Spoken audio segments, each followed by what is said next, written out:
Miss carriage. Miss carriage basically जो है ना, जब एक खातून प्रेग्नेंट होती है तो अगर उसके बेबी का लॉस जो है ना 20वें हफ्ते से पहले हो जाए तो उसको जो है ना हम मिस कैरेज कहते हैं। ठीक है। जो स्पॉन्टेनियस अबॉर्शन होती है ना और मिस कैरेज वो एक ही चीज़ होती है। तो ये आप अबॉर्शन और मिस कैरेज के लफ्ज़ को जो ना कंफ्यूज ना करें, क्योंकि अबॉर्शन तो बेसिकली इंड्यूस भी हो सकती है ना। मतलब कोई मिसाल के तौर पे कोई खातून को कोई कॉम्प्लिकेशन है, ठीक है, उसकी वजह से मेडिकल रीज़न की वजह से उसकी अबॉर्शन करवानी पड़े तो वो जो है ना इंड्यूस अबॉर्शन भी हो सकती है। लेकिन जहाँ पे भी आप कहीं पढ़े हैं कि स्पॉन्टेनियस अबॉर्शन का लफ्ज़ यूज़ हुआ है या मिस कैरेज का लफ्ज़ यूज़ हुआ है तो वो एक ही चीज़ें होती हैं। ठीक है। मतलब मिस कैरेज और स्पॉन्टेनियस अबॉर्शन में कोई फ़र्क नहीं होता। यानी कि जो अबॉर्शन खुद ब खुद नेचुरली हो जाए, ठीक है, उसको या स्पॉन्टेनियस अबॉर्शन कहते हैं या मिस कैरेज कहते हैं। तो मुझे उम्मीद है कि आपको ये इन दोनों टर्मिनोलॉजीज़ की समझ आ गई होगी। ठीक है। ये टॉपिक काफ़ी लंबा चौड़ा है तो वीडियो लंबी हो सकती है। और इससे पहले मैं ये जो है ना आपको बता दूं कि मैंने बहुत रिसेंटली अपनी वेबसाइट जो है ना वो लॉन्च कर दी है, hubbetbibi.com के नाम से। ठीक है। तो जिन लोगों को ख़ास तौर पे रीडिंग का शौक़ है तो वो मेरी वेबसाइट को ज़रूर विज़िट करें। ठीक है। मैं मुख्तलिफ़ मेडिकल के मौज़ूआत पर जो है ना इस पर पोस्ट लगाता रहता हूँ और इसके अलावा कुछ और ट्रेंडिंग टॉपिक्स अगर हों तो उसके बारे में भी इस वेबसाइट पर पोस्ट करता हूँ। ठीक है। तो चलें वापस आ जाते हैं इसी टॉपिक के मतलब मिस कैरेज पे। ठीक है। तो जैसा कि मैंने बताया कि जिस खातून का जो है ना 20वें हफ्ते से पहले जो है ना स्पॉन्टेनियस प्रेगनेंसी का लॉस हो जाए तो उसको मिस कैरेज या स्पॉन्टेनियस अबॉर्शन बोलते हैं। ठीक है। आमतौर पे 10 से 20% जो है ना मतलब जो प्रेगनेंसी जिनका पता हो कि ये प्रेगनेंट खातून प्रेगनेंट हो चुकी है उनमें अनफॉर्चुनेटली ये मिस कैरेज हो जाती है। ठीक है। लेकिन जो मिस कैरेज का एक्चुअल नंबर है ना मतलब एक्चुअल तादाद वो बहुत ज़्यादा हाई भी हो सकती है, मतलब 20% से भी हाई हो सकती है, क्योंकि जो ज़्यादातर मिसकैरेजेस होती हैं ना वो प्रेगनेंसी के शुरू में ही हो जाती हैं, बहुत अर्लीस्ट स्टेज में। ठीक है। तो मतलब इवन कभी कभी ये ऐसा भी होता है कि किसी खातून को पता भी नहीं होता कि वो प्रेग्नेंट है तो उससे पहले ही वो मिसकैरेज हो जाती है। ठीक है। अच्छा। तो इसमें ये होता है कि एक ये भी कुछ लोग कंफ्यूज करते हैं कि ये कि प्रेगनेंसी को कैरी करने में जो है ना कोई मसला हो तो मिसकैरेज हो जाती है। लेकिन ये यहाँ पे थोड़ा सा समझने की बात है कि मिस कैरेजेस जो आमतौर पे जो फीटस मतलब जो बेबी डेवलप हो रहा होता है ना उसकी अबनॉर्मलिटीज़ की वजह से ज़्यादातर होती है। ठीक है। अच्छा। तो ये काफ़ी कॉमन है। ठीक है। लेकिन ये कि मतलब इसके जो कुछ चीज़ें इसमें बहुत समझना ज़रूरी है जो मैं इस वीडियो में आगे चल के बताऊँगा। तो मतलब यह है कि क्या क्या रिस्क होते हैं और इसके जो ना कैसे इसका मेडिकल केयर इसके लिए किया जा सकता है तो मैं सारी आगे चल के बताऊँगा। तो इन चीज़ों को आप गौर से सुने। इससे पहले मैंने इसके बारे में एक शॉर्ट वीडियो भी अपलोड की थी, उम्मीद है आपने देख ली होगी। आज मैं इसके बारे में तफसील से बात करूँगा। ठीक है। अच्छा। पहले तो मैं आपको इसकी अलामात यानी सिम्टम बता देता हूँ कि मिसकैरेज में क्या क्या होता है। ज़्यादातर जो मिसकैरेजेस हैं ना वो 12 वीक्स मतलब 12वें हफ्ते से जो प्रेगनेंसी का होता है उससे पहले हो जाती हैं। ठीक है। तो उसमें ज़ाहिर है कि जब मिसकैरेज होगी तो वजाइनल स्पॉटिंग हो सकती है या ब्लीडिंग हो सकती है। आपके जो पेट में के निचले हिस्से में या कमर में दर्द हो सकता है। ठीक है। और आपको ज़ाहिर है को फ्लूइड या टिश्यू जो है ना वजाइनल वजाइना से मतलब पास हो सकता है। ठीक है। मतलब जो मिसकैरेज के कंटेंट्स हैं। ठीक है।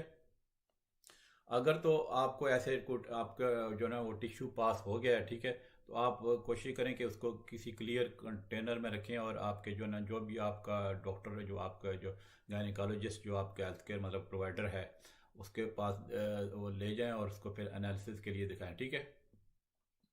और इसमें यह भी परेशानी की बात नहीं है कि एक दफ़ा मिसकैरेज होगी तो बार बार होती है। आमतौर पे जो है ना मिसकैरेज कुछ खातून को हो जाती है अर्लीस्ट प्रेगनेंसी में, तो उसके बाद भी प्रेगनेंसी जो है ना वो आमतौर पे बहुत सक्सेसफुल प्रेगनेंसीज हो जाती हैं। ठीक है।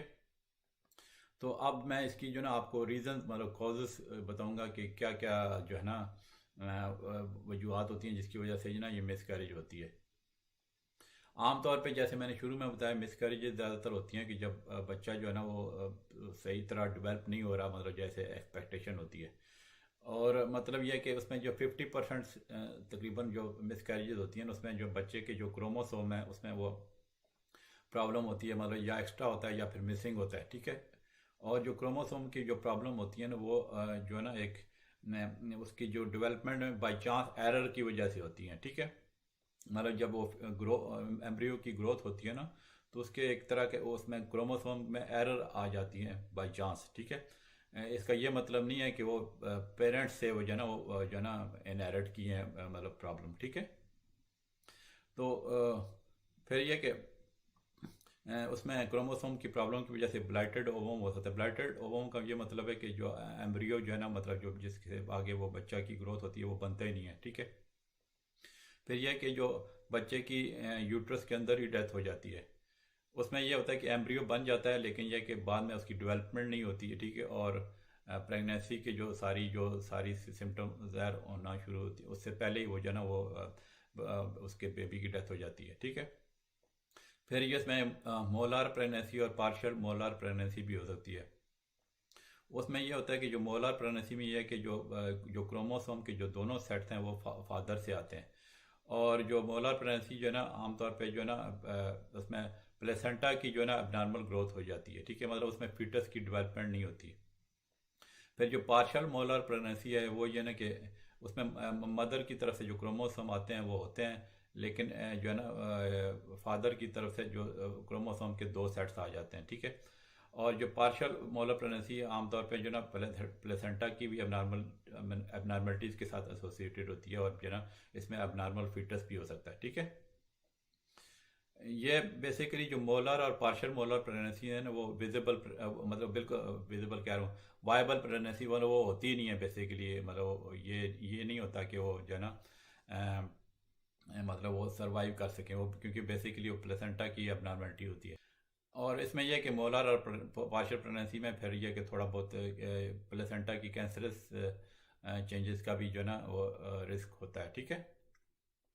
अब आ जाते हैं कि कुछ और रीज़न, मतलब अगर माँ की जो कुछ हेल्थ प्रॉब्लम हो, ठीक है। मतलब ये कि मिसाल के तौर पे जो है ना अनकंट्रोल्ड, अगर एक माँ को जो है ना उसकी शुगर की लगी हुई है बीमारी, डायबिटीज़ की, तो अगर वो कंट्रोल नहीं है तो उस पर जो है ना ये उसको मतलब मिसकैरेज का ज़्यादा चांस होता है। इसी चैनल पे तो मैंने डायबिटीज़ के बारे में 4 उर्दू में और तो इंग्लिश में जो है ना वो वीडियोस अपलोड की हुई हैं, तो वो बहुत मालूमाती वीडियो हैं डायबिटीज़ के बारे में। तो आप जो है ना जब मेरा चैनल बेथ बीबी ओपन करते हैं तो उसके जो है ना सर्च बटन में जो है ना आप डायबिटीज़ टाइप करें तो सारी वर्ड डायबिटीज़ की वीडियो सामने आ जाएंगी, ठीक है। अच्छा, फिर यह कि अगर माँ को कोई इन्फेक्शन हो, ठीक है, या माँ के हार्मोनल प्रॉब्लम हो, या फिर माँ की यूट्रस या सर्विक्स का प्रॉब्लम हो, थायराइड का प्रॉब्लम हो, ठीक है। थायराइड की प्रॉब्लम की वजह से भी मतलब जो है ना अगर माँ को कोई ऐसी प्रॉब्लम हो तो वो जो है ना उनको हो सकती है ये मिसकैरेज। थायराइड के बारे में भी जो मतलब जो हाइपो और हाइपोथायराइडिज्म के बारे में भी इसी चैनल पर वीडियो मौजूद हैं, वो भी बहुत मालूमाती वीडियो हैं, वो आप देख सकते हैं, ठीक है।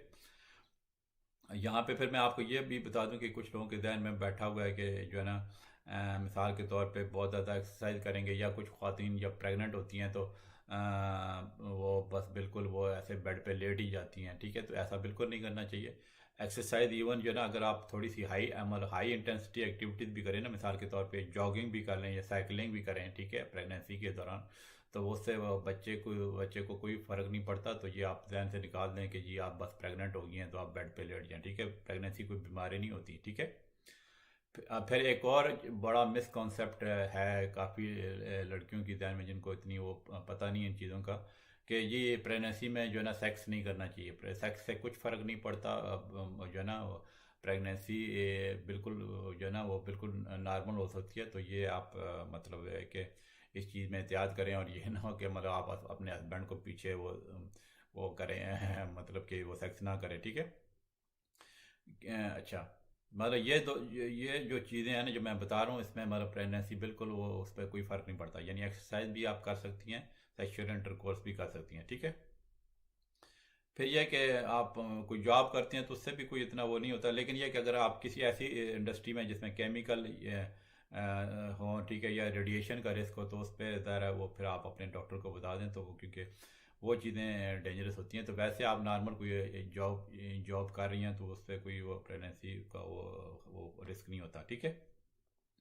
अब मैं आ जाता हूँ कि रिस्क फैक्टर इसके क्या है। रिस्क फैक्टर मतलब मैं ये बताना चाहता हूँ कि कौन कौन सी ऐसी चीज़ें हैं जिससे मिस कैरेज का रिस्क बढ़ जाता है, ठीक है। तो पहले तो ये आप सारी चीज़ें ध्यान से सुने। वैसे मेडिकल की वीडियो कुछ लोग कहते हैं डॉक्टर साहब आपकी वीडियो लंबी होती है, तो वीडियो देखिए मेडिकल की। तो मैं एक टॉपिक पे बात करूँ ना छोटा सी, तो वो कई घंटों की वीडियो बंद होती है, इतनी मेडिकल एक वसी चीज़ है, ठीक है। लेकिन मैं कोशिश करता हूँ कि वो दरिया को कूदे मन बंद करूँ, ताकि आम बंदे की समझने के लिए जो इंपॉर्टेंट चीज़ें हैं वो उनको पता चल जाए, ठीक है। अच्छा, तो पहले तो जो रिस्क फैक्टर मैं बात कर रहा था कि जो ख़वातीन जो 35 साल से उनकी जो एज ज़्यादा होती है ना, तो उनको जो ना मतलब यंग लड़कियों से ज़्यादा उनको मिस कैरेज होने का रिस्क होता है, ठीक है। मतलब यह है कि 35 की एज में आपको 20% रिस्क है। अगर एक खातून की उम्र 40 साल है तो उसका जो 40% रिस्क है मिसकैरेज का। और एक खातून की जो ना वो 45 एज है, ठीक है, तो उसमें 80% मिसकैरेज का रिस्क होता है। तो ये है कि देखें, ये बेहतर यही है कि आप मतलब यंग एज में जो ना एक लड़की की जो ना वो शादी हो जाए तो ज़्यादा अच्छा है, क्योंकि इसमें मिसकैरेज का रिस्क कम होता है, ठीक है। अच्छा, फिर यह कि किसी खातून को अगर पहले से मिस कैरेज की हिस्ट्री है, ठीक है, मतलब दो या उससे ज़्यादा, तो उसको मिस कैरेज होने का फिर ज़्यादा रिस्क हो जाता है। या फिर जो है ना कोई क्रॉनिक बीमारी लगी हुई है, मिसाल के तौर पे जैसे मैंने बताया कि डायबिटीज़ की बीमारी है, ठीक है, तो उसमें रिस्क बहुत हाई हो जाता है मिस कैरेज का। फिर यह कि अगर किसी खातून के यूट्रस या सर्वस प्रॉब्लम है, ठीक है, मतलब जैसे इनकम्पिटेंट सर्विक्स एक प्रॉब्लम होती है, उसमें जो है ना मिसकैरेज का रिस्क बढ़ जाता है। फिर ये जो ख़वातीन जो है ना प्रेगनेंसी के दौरान स्मोकिंग करती हैं, मतलब सिगरेट पीती हैं, ठीक है, या फिर जो यहाँ पे वेस्टर्न कंट्रीज़ में तो वो ड्रिंक भी करती हैं, अल्कोहल जो शराब पीती हैं, तो उनमें मिसकैरेज का रिस्क बहुत बढ़ जाता है, ठीक है। या कोई इसके अलावा कोई इलिसिट ड्रग यूज़ करती हैं, तो ठीक है। अम, फिर यह कि जो ख़वातीन जिनका बहुत बहुत ज़्यादा कमज़ोर हैं, मतलब अंडर वेट हैं, या फिर बहुत ज़्यादा ओवर वेट हैं, तो उनको भी जो है ना मतलब बिल्कुल सही सेहत के मतलब जो है ना जो उनको उस तरह होनी चाहिए, मतलब बहुत ज़्यादा ओवर वेट भी नहीं होना चाहिए और बहुत अंडर वेट भी नहीं होना चाहिए, ठीक है। अच्छा, फिर यह कि अगर कोई प्रेगनेंसी के दौरान उन्होंने इन्वेसिव टेस्ट कराए हैं, ठीक है, मिसाल के तौर पे एक कोरियनिक विलस सैम्पलिंग होता है टेस्ट, या एमनियोसेंटिसिस, उसमें वो ज़्यादा तो नहीं है लेकिन थोड़ा सा रिस्क होता है मिसकैरेज का। अब आ जाते हैं कि इसकी कॉम्प्लिकेशंस क्या होती हैं, ठीक है। उसमें यह कि अगर कुछ खातन की अगर मिसकैरी होता है, तो उसमें यह ना कि उसमें इन्फेक्शन का चांस हो सकता है, जिसको हम सेप्टिक मिसकैरेज बोलते हैं। तो अगर खुदा न खास्ता इन्फेक्शन हो जाए तो उसमें फिर उनको बुखार हो सकता है, फिर और उनका जिस्म कांप सकता है मतलब ठंडी से, ठीक है। फिर यह कि उनके पेट के नीचे वाले हिस्से में वो अगर वो टच करेंगे तो वो टेंडर फील होगा, मतलब पेन होगा, ठीक है। और वजाइनल डिस्चार्ज बहुत मतलब बदबूदार उनको आएगा, ठीक है। तो ये तो कॉम्प्लिकेशन हो गया। अब यह है ना कि मैं आपको प्रिवेंटिव में ये बताता हूँ, ठीक है। वैसे तो कोई मिस कैरेज का कोई उस तरह कोई 100% वो तरीका नहीं है कि मिस कैरेज को बचाने का, ठीक है। लेकिन यह कि अगर आप अपनी सेहत का सही तरह अच्छी तरह ख्याल करें, ठीक है, तो वो काफ़ी चीज़ें आप उस तरह के कंट्रोल कर सकती हैं। मतलब यह है कि एक तो जो जिस डॉक्टर से जो भी आपकी गायनोकोलॉजिस्ट है, उससे आप रेगुलर अपना प्री नेटल चेकअप कराएं, ठीक है। और जो मिस कैरेज के जो मैंने बताया ना, जो रिस्क फैक्टर बताए हैं, जैसे मिसाल के तौर पे जो स्मोकिंग है या अल्कोहल ड्रिंकिंग है या कोई इलिसिट ड्रग यूज़ करती हैं, वो बिल्कुल ना करें, ठीक है, प्रेगनेंसी के दौरान, ठीक है। फिर जो डॉक्टर आम पर तौर पे जो डेली मल्टीविटामिन प्रिस्क्राइब करते हैं प्रेगनेंसी के दौरान, वो आप लाजमी लें डेली, ठीक है। फिर यह कि जो जो खातन कैफिनेटेड ड्रिंक्स यूज़ करती हैं, ठीक है, क्योंकि उसमें यह कि रिसेंट स्टडी हुई है कि जो जो दो या उससे ज़्यादा जो कैफिनेटेड बेवरेजेस लेती हैं मतलब पर डे के हिसाब से, तो उसमें मिस कैरेज का रिस्क बढ़ जाता है। तो इसमें यह कि जो जिनको जैसे क्रॉनिक कंडीशन है, जैसे मिसाल के तौर पर डायबिटीज़ है, तो उनको जो है ना बहुत एक्स्ट्रा प्रिकॉशंस लेनी पड़ेंगी और डॉक्टर से सही तरह अपना चेकअप कराएं, ताकि उनकी बीमारी जो भी वो लगी हुई है प्रेगनेंसी के दौरान, मतलब डायबिटीज़ है, वो अंडर कंट्रोल हो, ठीक है। अब आ जाते हैं कि जब ये ख़वातीन हमारे पास आती हैं डॉक्टर्स के पास, तो वो हम इसको डायग्नोज कैसे करते हैं। तो उसमें ये कि पेल्विक एग्जामिनेशन होता है, ठीक है, मतलब यानी कि वो सर्विक्स का चेक हो, सर्विक्स का चेक करते हैं कि वो डायलेट तो होना शुरू हुआ है या नहीं, ठीक है। फिर ये कि अल्ट्रासाउंड बहुत इंपॉर्टेंट टेस्ट है, ठीक है, उसमें फीटल हार्ट बीट चेक हो सकती है, और ये कि उसमें हम डिटरमिन करते हैं कि एम्ब्रियो डेवलप हो रहा है जैसे होना चाहिए, मतलब नॉर्मल उसके जो प्रेगनेंसी की एक तरह के जो चल रहा होता है रूटीन, मतलब रूटीन के हिसाब से जो नॉर्मली उसकी डेवलपमेंट हो रही नहीं, ठीक है। फिर अगर कोई डायग्नोसिस इतना क्लियर ना हो तो हम अल्ट्रासाउंड एक हफ्ते बाद दोबारा भी उसका कह सकते हैं। फिर कुछ ब्लड टेस्ट भी हम एडवाइस कर सकते हैं, जैसे मिसाल के तौर पे प्रेगनेंसी का जो हार्मोन होता है HCG, ह्यूमन कोरियोनिक गोनाडोट्रोपिन, ठीक है। उसमें यह कि उसकी मेजरमेंट जो है ना प्रीवियस मतलब जो है ना वो पहले कोई इसकी मेजरमेंट हुई है तो उसके वो कंपेयर कर सकते हैं। अगर तो HCG का लेवल जो है ना अबनॉर्मल है, ठीक है, तो मतलब जो है ना पैटर्न उसका अबनॉर्मल है, तो उसमें कोई हमें पता चलता है कि प्रॉब्लम इंडिकेट वो हो जाती है, ठीक है। फिर यह कि अनीमिया का पता चल जाता है ब्लड टेस्ट में कि मतलब अनीमिया की वजह से तो कोई प्रॉब्लम नहीं हो रही, मतलब खून की कमी की वजह से, ठीक है। फिर ब्लड टाइप भी चेक की जा सकती है। फिर इसके अलावा जो है ना आपने अगर टिश्यू पास कर दिया है, ठीक है, तो उसमें लैब में हम भेज सकते हैं कंफर्म करने के लिए कि मिस कैरेज हुई है या फिर जो है ना कि ये आपकी सिम्टम किसी और वजह से हैं। फिर इसके अलावा हम क्रोमोसोमल टेस्ट करवा सकते हैं, अगर तो आपको 2 या उससे ज़्यादा पहले मिस कैरेज हो चुकी हैं, ठीक है, तो उसमें हम ब्लड टेस्ट का ऑर्डर कर सकते हैं, आपका और आपके जो है ना हस्बैंड का, ठीक है, तो कि आपके मतलब क्रोमोसोम में कोई प्रॉब्लम तो नहीं है जिसकी वजह से बार बार मिसकैरेज हो रही है, ठीक है। तो इसमें फिर जो मिसकैरेज के जो है फिर उसके फिर आगे टाइप्स आ जाती हैं, मतलब कि हम डायग्नोज उनको डिफरेंट टाइप्स में मिसकैरेज का करते हैं। इसमें पहले तो आ जाती है कि थ्रेटन्ड मिसकैरेज। थ्रेटन्ड मिसकैरेज में ये होता है कि आपकी वो ब्लीडिंग हो रही है, लेकिन ये कि सर्विक्स जो है ना खातून का डायलेट नहीं हुआ, ठीक है। तो उसमें यह है कि मिसकैरेज का थ्रेट नहीं होता, मतलब सिर्फ मतलब एक तरह का थ्रेट है कि ये हो सकती है, ठीक है, लेकिन ये कि आमतौर पे होती नहीं है। तो ये प्रेगनेंसी जो है ना वो कोई और फर्दर प्रॉब्लम नहीं होती हैं, तो वो नॉर्मली प्रोसीड कर जाती हैं। फिर इसके अलावा इनएविटेबल मिसकैरेज हो सकती है। इसमें यह कि आपको ब्लीडिंग हो रही है, आपको क्रैम्पिंग भी हो रही है और आपका सर्विक्स डायलेट हो चुका है, ठीक है, तो उसमें यह कि मिसकैरेज मतलब वो उसमें यह कि इनएविटेबल का मतलब है कि वो बिल्कुल हो जाएगी, ठीक है। फिर फिर आ जाती है इनकम्प्लीट मिसकैरेज। इसमें यह कि आपके जो ना अगर आपने फीटल या प्लेसेंटल मटेरियल पास कर दिया है, लेकिन कुछ यूट्रस में बाकी रह गया है, तो वो जो है ना एक इसको कहते हैं कि ये मिसकैरेज इनकम्प्लीट है, ठीक है। फिर मिसकैरेज भी एक मतलब टर्मिनोलॉजी है। इसमें ये होता है कि जो आपके जो प्लेसेंटा और एम्ब्रियोनिक टिश्यू है ना वो यूट्रस में ही रह जाते हैं, लेकिन ये कि एम्ब्रियो की वो डेथ हो जाती है और वो मतलब वो एम्ब्रियो बनते ही नहीं है, ठीक है। अच्छा, फिर यह कि कंप्लीट मिसकैरेज भी एक टर्म है जो भी आप कहते हैं। इसमें यह कि आपकी प्रेगनेंसी के सारे टिश्यू आपके बाहर निकल आए हैं, ठीक है, और यह कि ये एक तरह की मिसकैरेज या स्पॉन्टेनियस अबॉर्शन कंप्लीट हो गई है।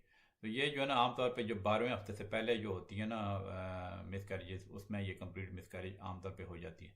फिर ये कि सेप्टिक मिसकैरेज की टर्म उस वक्त हम यूज़ करते हैं कि जब आपके यूट्रस में इन्फेक्शन हो गया, ठीक है, और ये अगर इस तरह का खुदा न खास्ता इन्फेक्शन हो जाए तो फिर एक तरह की वो अर्जेंट केयर की ज़रूरत होती है, ठीक है।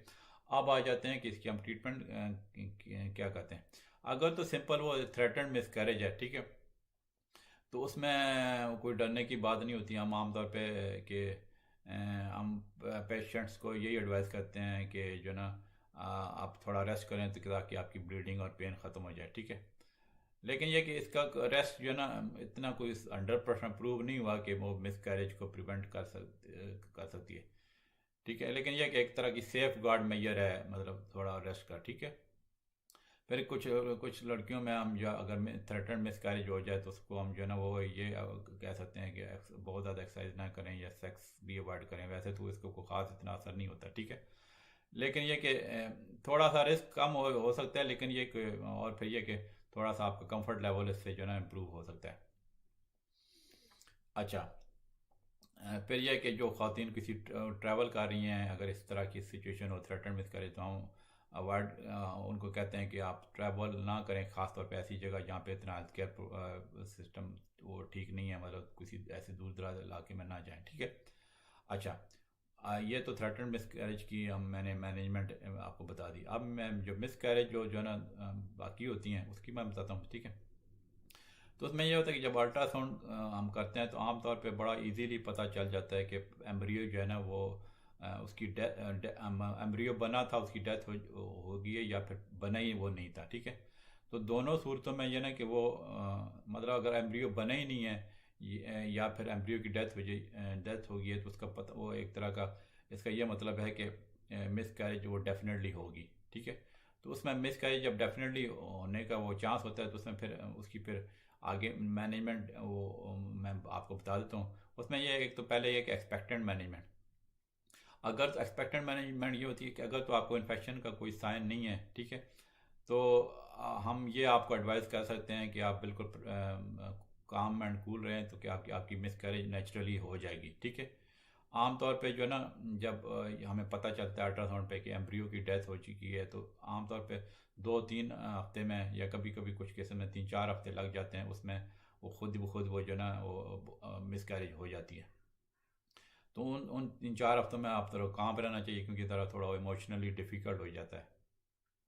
तो अगर उन उन उन 2-4 हफ्तों में अगर वो आपकी खुद ब खुद मतलब मिसकैरेज नहीं होती, तो फिर ये है कि हम उसके फिर सजेस्ट कर सकते हैं कि आपको मेडिकल और सर्जिकल ट्रीटमेंट बताएं, ठीक है। तो उसमें ये कि वो वैसे जो है ना, मेरी पहले जो इस पे मैं आपको ये करूँगा कि पहले मैंने जो अबॉर्शन की, जो मेडिकल अबॉर्शन की वीडियो बनाई हुई है ना, इसी चैनल पे अपलोड की है, वो आप सारी ज़रूर देखिएगा, ठीक है।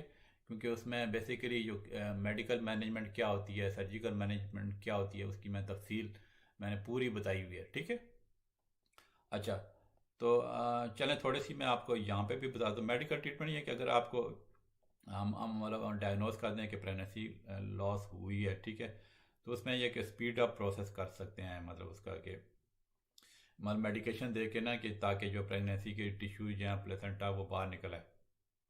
तो उसमें वो मेडिकेशन बाई माउथ भी दे सकते हैं, या फिर वजाना में इंसर्ट कर सकते हैं। तो उसमें यह होता है कि हम्म, मतलब ये वजाना में इंसर्ट करने की एक फ़ायदा ये होता है कि उसमें जो उसके साइड इफ़ेक्ट्स जो होते हैं, नादिया और डायरिया वगैरह, उससे वो बच सकते हैं, ठीक है। आमतौर पे 70-90% जो ख़वातीन होती हैं इसमें जो ये ट्रीटमेंट सक्सेसफुल हो जाती है हमारे 24 घंटे के अंदर ही, ठीक है। फिर ये कुछ ख़वातीन को अगर जो है ना वो फिर सर्जिकल ऑप्शन, जिसको DNC कहते हैं, उसके वो कर सकते हैं, ठीक है। मतलब यानी उसमें ये कि हम वो सर्विस को डायलेट करते हैं, तो जो अगर थोड़ा बहुत जो टिश्यू रह गया यूट्रस में, वो उसको हम वो निकाल सकते हैं। इसकी भी आमतौर पे कोई कॉम्प्लिकेशन खास नहीं होती है, ठीक है। लेकिन इसमें थोड़ा बहुत है कि अगर कोई इनकम्पिटेंट आपको, पहले तो मैं यही रिकमेंड करूँगा मैंने, बल्कि असल में चैनल का मकसद ये है कि आप हमेशा कम्पिटेंट क्वालिफाइड डॉक्टर के पास जाएँ। क्योंकि जो इस तरह की जो अबॉर्शन इस तरह की करती हैं, जो मतलब जिनके पास कोई डिग्री या क्वालिफिकेशन नहीं है, तो आपके जो ना, अगर वो DNC करेंगी, तो वो जो ना वो फिर आपके सर्विस टिश्यू को या यूट्राइन वाल को डैमेज कर सकती हैं, ठीक है। अ, तो इसमें यह कि जब मतलब मिसाल के तौर पे उन सूरतों में ये सर्जिकल ट्रीटमेंट होती है जिनमें हैवी ब्लीडिंग या इन्फेक्शन का चांस होता है, क्योंकि इसके मतलब से पहले जो मैंने आपको बताया ना, मेडिकल मैनेजमेंट से वो 90% मतलब अप टू 90% फीमेल्स का वो सक्सेसफुली मेडिकल मैनेजमेंट से ही हो सकती है। तो उसमें यह है कि फिर मैं आपको रिकवरी का बताता हूँ कि आमतौर पे जो मिसकैरेज के बाद चंद घंटे या चंद दिनों में, 2-4 दिनों में वो रिकवरी हो जाती है। तो अगर तो आपको कुछ सिम्टम रहती हैं, मिसाल के तौर पे चंद दिनों में हैवी ब्लीडिंग या फीवर या पेन हो रहा है, एब्डोमिनल पेन, तो फिर आप डॉक्टर से वो रब्ता कर सकती हैं, ठीक है।